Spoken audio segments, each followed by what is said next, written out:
You're welcome to the Gavel. I'm Linda Akibe. The 9th Assembly is winding down, and federal lawmakers elect for the 10th Assembly are waiting in the wings for the Assembly to be inaugurated in June 2023. It's not an idle wait for some of these lawmakers elect. The race for the seats of principal officers of the Senate and House of Representatives is keeping many of them busy as lobbying is intense for these positions. Now, with the elections for a majority of the seats in both chambers concluded, we have a firm idea of what the 10th Assembly will look like in terms of the diversity of political parties, the number of first-timers, and returning lawmakers. We had a discussion with the Director General of the National Institute for Legislative and Democratic Studies, Professor Abubakar Suleiman, on the composition of the 10th Assembly, the leadership contest, as well as setting the agenda for the incoming lawmakers. If we've been talking about democracy in the real sense of democracy, where you talk of mass participation, where all various interest groups are being represented, where tribes, ethnic groups, and shade of opinions are being represented, I think what we have now really symbolizes or epitomizes democracy in the true sense of democracy. So with that multiple, parties in the various chambers, we expect a situation where nobody wants to cage any party. We expect a situation where there will be robust discourse in the House. We expect a situation where there will be diverse opinion being emitted on the floor of the House on issues. We expect a situation where even the minorities elsewhere, represented by one or two political parties, will now have their views, an opinion and interest taken care of in National Assembly. So I think it beautifies our democracy, and it shows to a large extent that the country is progressing, we are evolving democratically. To me, I expect quality, I expect improvements, I expect consolidations on what the 9th Assembly has done with this kind of multiple parties being represented at National Assembly. So it's a good development for our democracy. And what we need to do, perhaps, is just to watch and see. And perhaps put all the mechanism in motion to ensure that the new lawmakers coming are well groomed, they are well tutored, they are well trained, and their capacity are well enhanced. I'm going to come to you on that critical aspect, which you talked about a bit later. But first of all, now looking at the diversity of the National Assembly, now to some observers, this diversity or multiplicity of parties might be an issue in terms of stability of each chamber, particularly in the House of Representatives, where we have a situation where the opposition parties put together, the number is actually higher than the number of the ruling APC. Do you foresee a challenge in this regard? Even where there are challenges in terms of rancors, in terms of frictions, in terms of disagreement, to me, that's part of the beauty of democracy. With what National Assembly has done in terms of providing leadership, we still have some of the returnees, members of National Assembly in the coming 10th Assembly. Do a fewer number. Yeah, we still have, whoever is going to emerge as the Speaker is going to be one of the ranking members from the 9th Assembly. And we still have some fundamental national issues that serve as binding force on everybody. So, in terms of disagreements, in terms of discord, in terms of the infighting, expected infighting, I don't see much happening, that it will now threaten the monolithic entity of our country or threaten the corporate existence of this country or even threaten the stability of the House. I don't see it happening. What I see happening, perhaps, is a contestation of issues and opinions. I see people coming out with different, perspective to issues. I see a quality in debates. I see quality in in discourse. I see quality in resolution coming up from the assembly. I see a situation where one set of party or group want to really,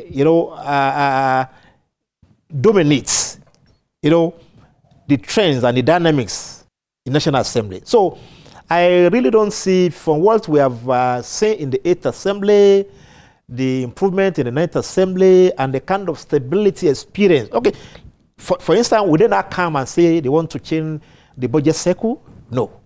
Would they want to revise the Electoral Act? Not perhaps, because they can think out with certain things. Would they want to now think out or say they want to revisit its entirety, the Petroleum Act? So the 9th Assembly have set a precedent, which this 10th Assembly want to build on. So the beauty of the diversity, the only thing the diversity could have to is added value into what is going to happen. I don't see it threatening the stability. It will, the system will still be stable. The 9th Assembly, National Assembly, will still experience some less of frictions and rancors. So I don't have any fear as to what to expect in terms of continuity from what is obtaining now under 9th Assembly. I think one of the things, pointers people are looking at, which may set a tone for how the 10th Assembly will be, is the leadership, the leadership tussle, who will emerge as the principal officers in both the Senate and the House of Representatives. And there's this concern that, the ruling party should, how does it intend to handle the leadership question in both assemblies in terms of who are they voting it to? And so the question is, by now, why one would have expected that the ruling party, the APC, would have given a clear direction as to where the leadership of the National Assembly, both chambers, will come from.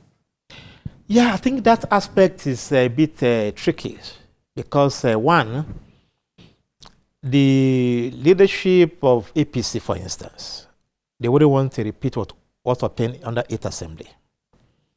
But National Assembly or the legislature is not like the executive.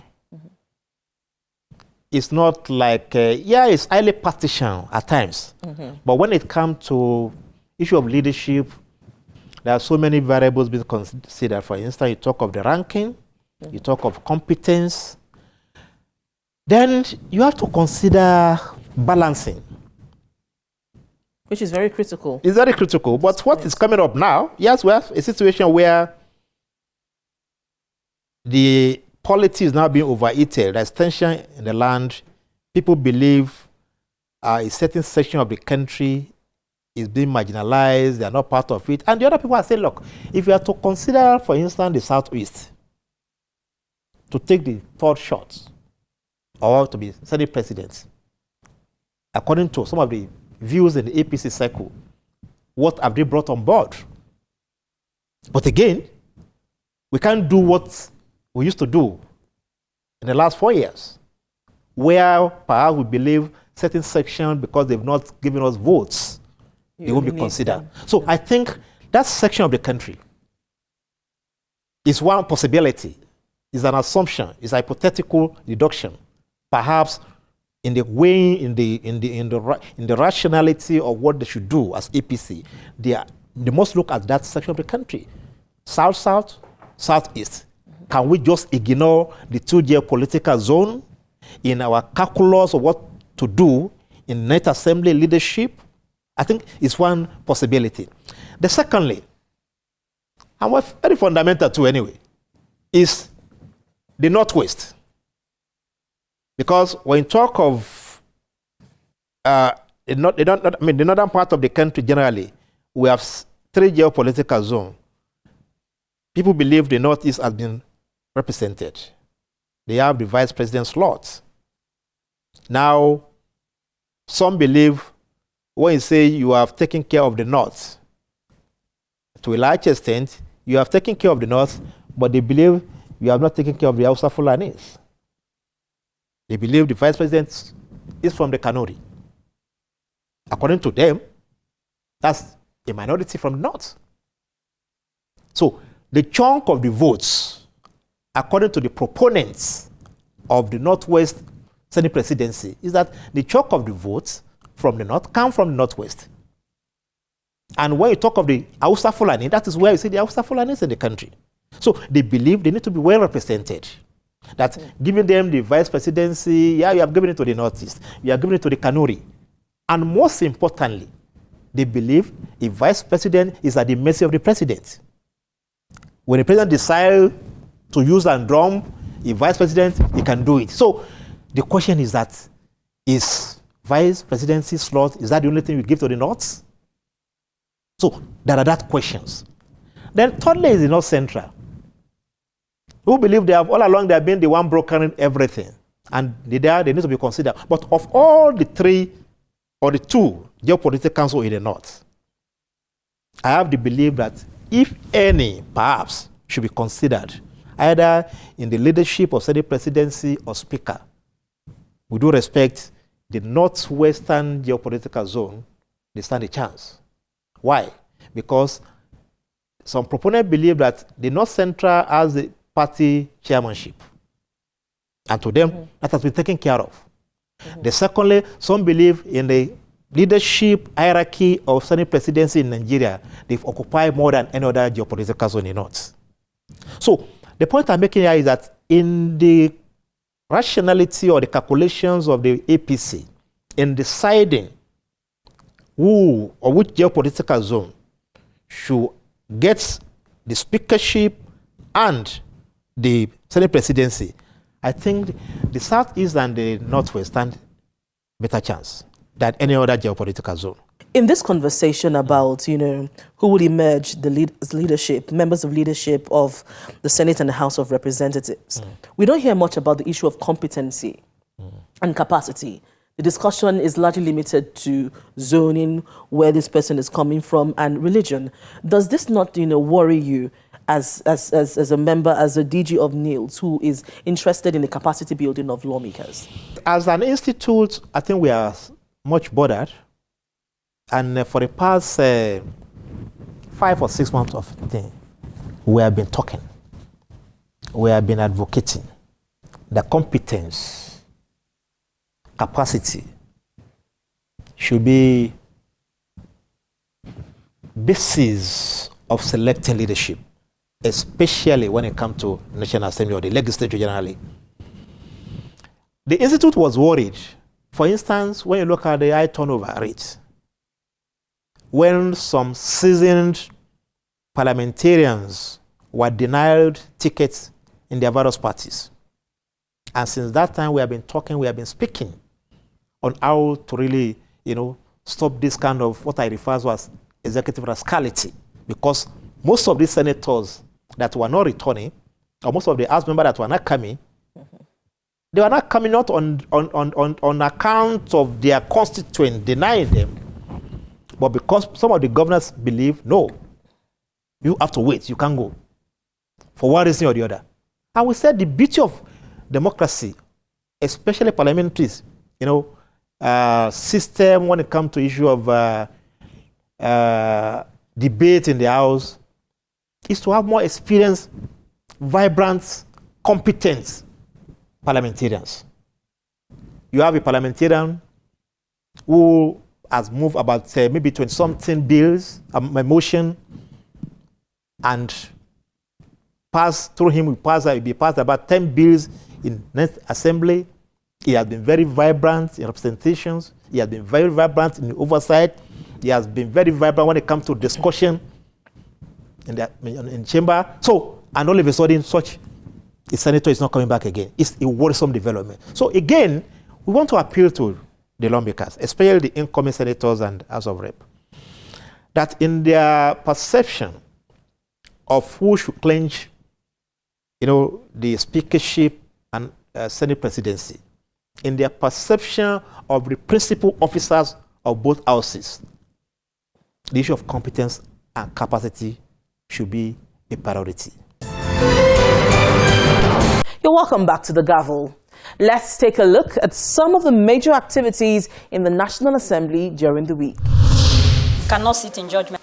A bill to prevent Nigerian-trained medical or dental practitioners from being granted licenses until they have worked for a minimum of 5 years in the country passed second reading on Thursday, April 6. To mandate any Nigerian-trained medical or dental practitioner to practice in Nigeria for a minimum of 5 years before granted a full license by the council in order to make quality health services available to Nigeria and for related matters. Meanwhile, matters of urgent public importance took center stage during the last plenary session of the week in the House of Representatives.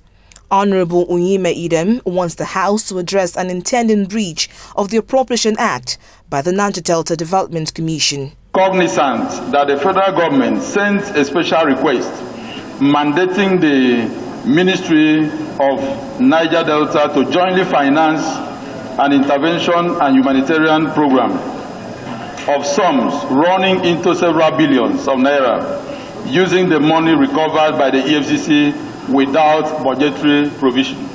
The House resolved to urge the Niger Delta Development Commission to put on hold the release of 15 billion counterpart funding requested by the federal government, pending the approval of the Commission's budget by this Honorable House. Despite the denial of the NNPC of paying 20 billion naira to ghost consultants and theft of multi-billion naira tax due to the Ogun State government, the House, following the motion, resolves to carry out its own investigation. Further informed that the say over 20 billion naira diverted by the staff of NNPC is part of the monies meant for the payment of taxes to state government in Nigeria by the corporation. Worried that if no action is urgently taken by these hallowed chambers to nip this unethical and unwholesome practice in the board, it will negatively affect the fortunes of our nation as well as deprive other states' government of its revenues. The House also rejected a bill to entertain petitions signed by Nigerians in specific interests, insisting that the Public Petitions Committee and the Public Complaints Commission already serve the purpose. Meanwhile, members-elect of the minority parties of the incoming 10th House of Representatives have agreed to work with a common interest in the selection of the leadership of the 10th House. This session is to enable us network, interact and familiarize ourselves as people that the results of 2023 general election has thrown up as a new face, having numbers that gives us greater strength to deepen opposition politics and democracy.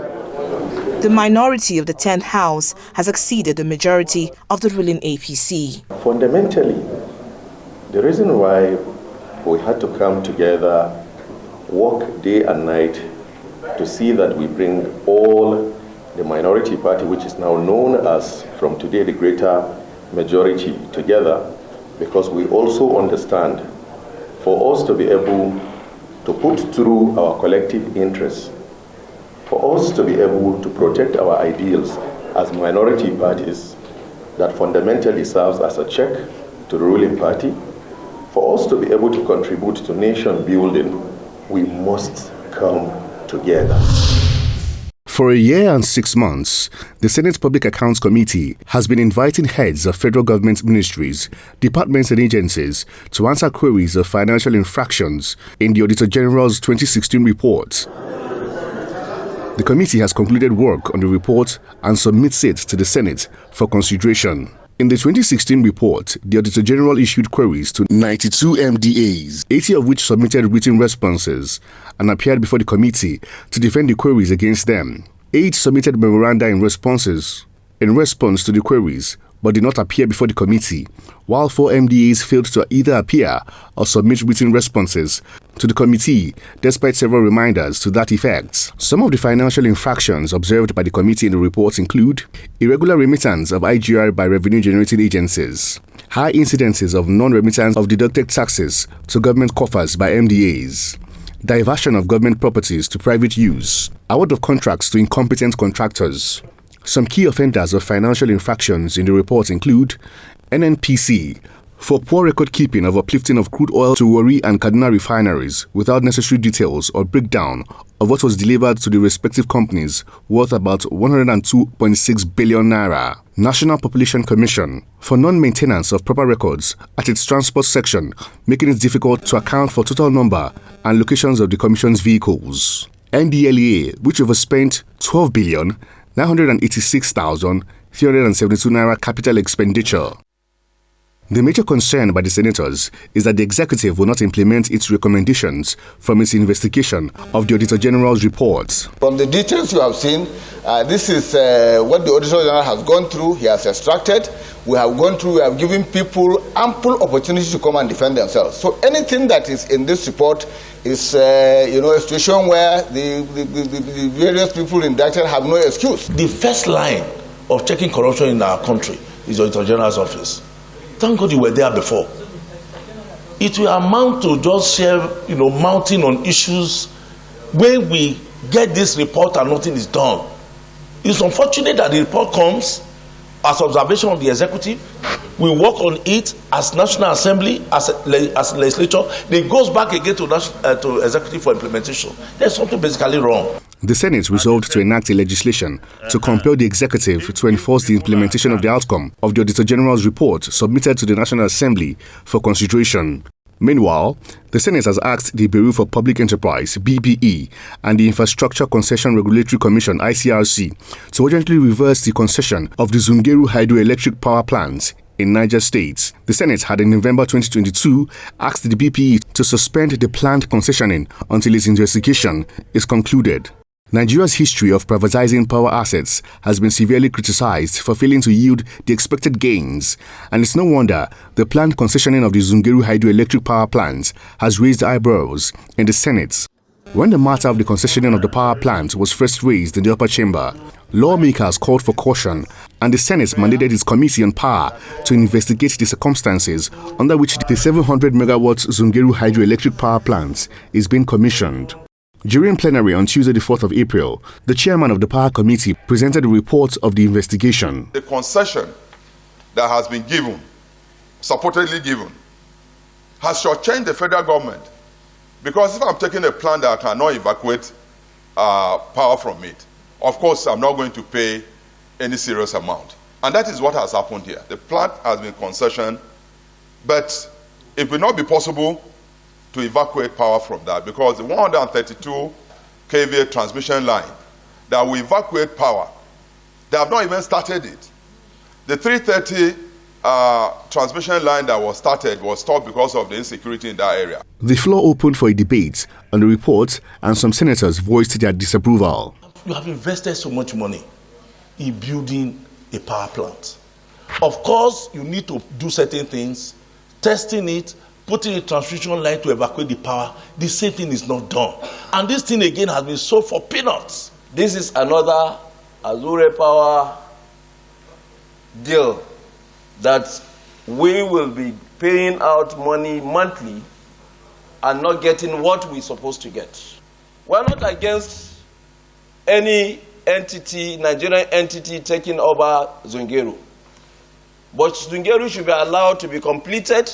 The concessioning processes should be very, very transparent. A project that has been constructed, completed, at 2.2 billion naira to be sold for $700 million. Mr. President, this is a lift up, and this Senate has the responsibility to stop it. The legislature serve as check and balances on the executive. Very few people sat and took that decision. And there is no transparency whatsoever in the way that transaction was done. After the debate, the Senate recommended that the Bureau for Public Enterprises, BPE, and the Infrastructure Concession Regulatory Commission, ICRC, urgently reverse the concession of the Zungeru hydroelectric power plants. It also asked the BPE to keep to its commitment made to the Committee on Power to concession the hydroelectric power plants only after it had been completed, tested, and commissioned. This is where we call it a day on this week's edition of the Gavel. If you have any views on any of the issues discussed, please email us on thegavel@channelstv.com. Thank you for staying with us and see you again next week.